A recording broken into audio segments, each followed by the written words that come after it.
ఎండలు మండే మేలో వాతావరణ శాఖ చల్లని కబురు. వ్యవసాయానికి ఊతమిచ్చే నైరుతి రుతుపవనాలు కేరళను తాకాయి. ఈ ఏడాది వారం ముందే నైరుతి రుతుపవనాలు దేశంలోకి ప్రవేశించాయి. రుతుపవనాల పలకరింపుతో రైతుల్లో హర్షం వ్యక్తమవుతోంది. సాధారణంగా జూన్లో వచ్చే రుతుపవనాలు మేలోనే కేరళను తాకాయి. రోడ్లు పగిలే రోహిణి కార్తెలో రుతుపవనాలు వచ్చేశాయి. మాడు పగిలే ఎండలు కాసే రోహిణిలో ఈసారి పరిస్థితులు భిన్నంగా ఉండబోతున్నాయి. వానలతో కూల్ వెదర్ ఉండబోతోంది. ఫలితంగా 16 ఏళ్ల తర్వాత అంచనాలకు ముందే రుతుపవనాలు కేరళను తాకాయి. 2009లో మే 23న నైరుతి రుతుపవనాలు కేరళలోకి ప్రవేశించాయి. ఆ ఏడాదిలో విస్తారమైన వర్షాలు కురిశాయి. గతేడాది మే 30న రుతుపవనాలు దేశంలోకి ఎంటర్ కాగా ఈసారి 8 రోజుల ముందుగానే కేరళను తాకాయి. రుతుపవనాల రాకతో కేరళలోని పలు ప్రాంతాల్లో భారీ వర్షాలు పడుతున్నాయి. ఈదురు గాలులతో కూడిన భారీ వర్షాలతో చెట్లు కుప్పకూలాయి. చెట్లు, కరెంటు పోల్స్ విరిగిపడటంతో ట్రాఫిక్ అంతరాయం ఏర్పడింది. పలు పట్టణాల్లో విద్యుత్ సరఫరా నిలిచిపోయింది. కేరళలోని తిరువనంతపురం, కొల్లం, కొట్టాయం, అలప్పుజ, త్రిశూర్, ఇడుక్కి, మలప్పురం జిల్లాలకు రెడ్ అలర్ట్ జారీ అయింది. మరో 9 జిల్లాలకు ఆరెంజ్ అలర్ట్ ఇచ్చింది. భారీ వర్షాల నేపథ్యంలో కేరళ ప్రభుత్వం అప్రమత్తమైంది.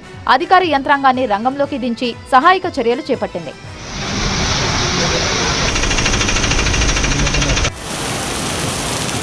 ఇక కేరళను తాకిన నైరుతి రుతుపవనాలు మరో 2 రోజుల్లో ఏపీలోకి ప్రవేశించనున్నాయి. జూన్ 1న తెలంగాణకు విస్తరించనున్నట్లు వాతావరణ శాఖ తెలిపింది. జూన్ 2వ వారం నుంచి తెలుగు రాష్ట్రాల్లో విస్తారమైన వర్షాలు కురుస్తాయని అంచనా వేస్తోంది.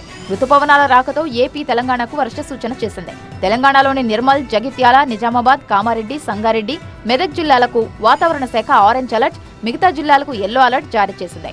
మోస్తారు నుంచి భారీ వర్షాలు కురిసే అవకాశం ఉందని వెల్లడించింది. ఏపీలోనూ అన్ని జిల్లాలకు ఎల్లో అలర్ట్ ఇచ్చింది. దాంతో కొన్ని జిల్లాల్లో తేలికపాటి వర్షాలు, మరికొన్ని జిల్లాల్లో మోస్తారు వర్షాలు కురుస్తాయని తెలిపింది.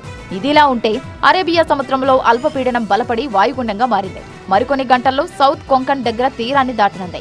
మరో 3 రోజుల్లో బంగాళాఖాతంలో అల్పపీడనం ఏర్పడనుంది. దాంతో నైరుతి రుతుపవనాల విస్తరణకు మరింత అవకాశం ఉంటుందని వాతావరణ శాఖ ప్రకటించింది.